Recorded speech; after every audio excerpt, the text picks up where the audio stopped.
Okay అండి. ఈరోజు వచ్చి మనం కేఎంఎస్ క్యూ మేనేజ్మెంట్ సిస్టమ్ దాని మీద ఒక వీడియో చేద్దాం అనుకున్నాం.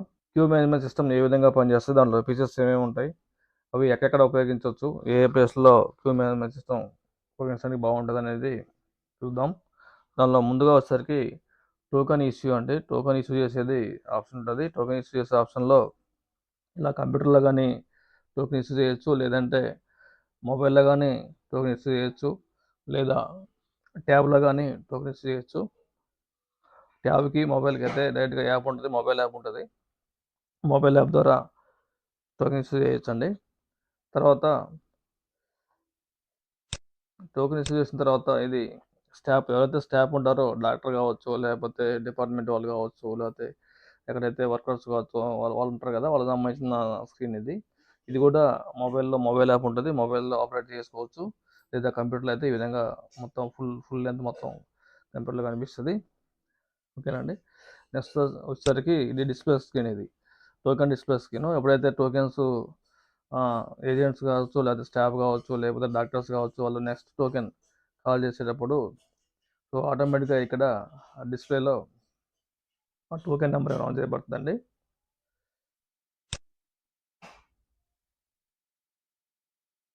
ఓకే,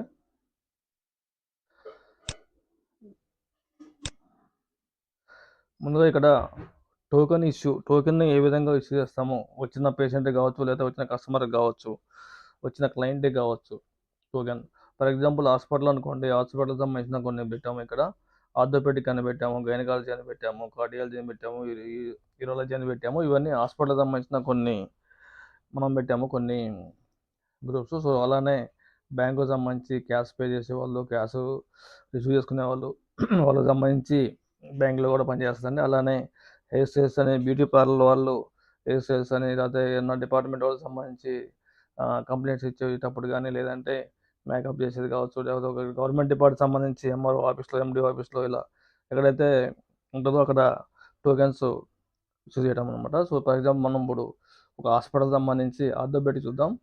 ఇలా ఆర్థోపెడిక్ క్లిక్ చేయగానే ఇలా టోకెన్ వస్తుందండి. ఇక్కడ టోకెన్ నెంబర్ 105 అని వచ్చింది కదా. సో ఇక్కడ వెయిటింగ్ లిస్ట్ 0 ఉంది చూడండి. ఇక్కడ వెయిటింగ్ లిస్ట్ 0 అని ఉంది. సో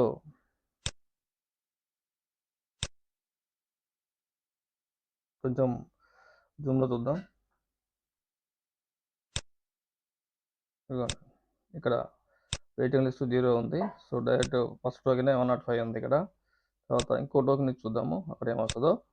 ఆర్థోపెడిక్లో ఇంకో టోకెన్ ఇస్తే 105 వచ్చింది టోకెను. తర్వాత ఇక్కడ వెయిటింగ్ లిస్ట్ వచ్చేసరికి ఒకటి వచ్చిందండి. అంటే మనం ఇంతకుముందు ఏదో టోకెన్ ఇష్యూ చేసామో అది టోకెన్ ఇంకా సర్వీస్ అవ్వలేదు. అది ఆ సర్వీస్ అయిన తర్వాత 106 అన్నారు, అంటే ఇది సెకండ్ టోకెన్ అన్నట్టు ఇప్పుడు మనం చేసిన దానిలో. సో అలానే దాంతోపాటుగా డేట్ అండ్ టైం అన్నీ కూడా వస్తాయండి ఆ దానిలోనే. ఓకే, ఈ విధంగా మనం ఏదైతే డిపార్ట్మెంట్ కావచ్చు, ఏదైతే సర్వీస్ కావచ్చు, అక్కడ దానికి సంబంధించిన టోకెన్ ఇష్యూ ఈ విధంగా ఇస్తారు. తర్వాత ఎవరైతే ఏజెంట్స్ ఉంటారో, స్టాఫ్ ఉంటారో, వాళ్ళు ఏ డిపార్ట్మెంట్లో అయితే పనిచేస్తారో ఆ డిపార్ట్మెంట్ సెలెక్ట్ చేసుకొని, తర్వాత వాళ్ళు ఏ రూమ్లో కావచ్చు, కౌంటర్లో కావచ్చు, వాళ్ళు ఎక్కడైతే ఉంటారో సో దానికి సంబంధించిన ఫర్ ఎగ్జాంపుల్ రూమ్ నెంబర్ 4 తీసుకుందాం. జస్ట్ కాల్ నెక్స్ట్ అని కొట్టేద్దాం.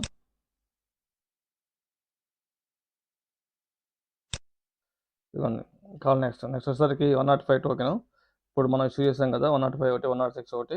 సో దానికి సంబంధించిన టోకెన్ ఇక్కడ డిస్ప్లే అవుతుంది.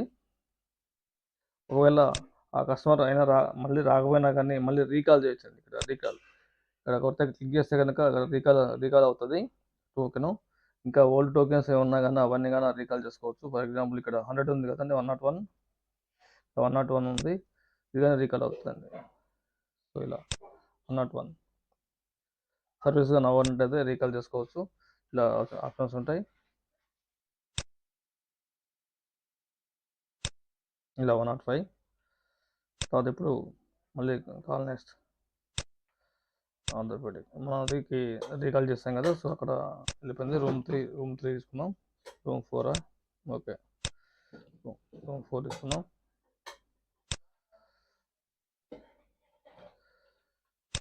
ఇక్కడ టోకెన్ నెంబరు 106 వచ్చింది. లాస్ట్ టోకెన్ మనం ఏదైతే లాస్ట్ టోకెన్ ఇచ్చాము. ఈ విధంగా టోకెన్ ఇష్యూ చేయొచ్చండి. ఈ టోకెన్స్ ఇష్యూ చేసిన తర్వాత ఇక్కడ మనం టోకెన్ ఇష్యూ చేస్తాము.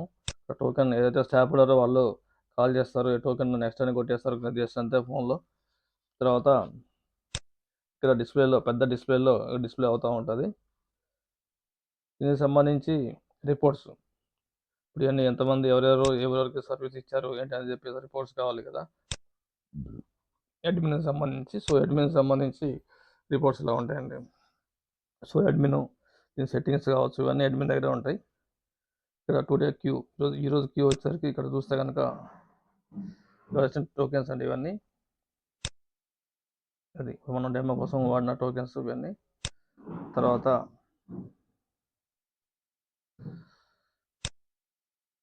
Today miss tokens, 3 tokens miss అయ్యాయండి ఇక్కడ. సో ఈ టోకెన్స్ 3 మిస్ అయినాయి. ఓకే, మిస్ అయిన తర్వాత టోకెన్ ఇష్యూ చేసింది 7/19. ఈ మిస్ టోకెన్స్ అండి ఇవి. తర్వాత ఇప్పుడే సర్వ్ చేసినాయి, ఈరోజు సర్వ్ చేసినాయి. ఇవన్నీ సర్వ్ చేసిన టోకెన్స్ అండి ఇవన్నీ. ఇది 8 నిమిషాలు పట్టింది సర్వీస్ ఇవ్వడానికి. ఇక్కడ 45 నిమిషాలు పట్టింది సర్వీస్ ఇవ్వడానికి. ఇక్కడ 32 నిమిషాలు పట్టింది సర్వ్ టైం. అంటే ఇది ఎలా క్యాలిక్యులేట్ అవుతుందంటే, ఇక్కడ టోకెన్ ఇష్యూ టైం వచ్చేసరికి 7 గంటల 6 నిమిషాలు ఉంది కదా.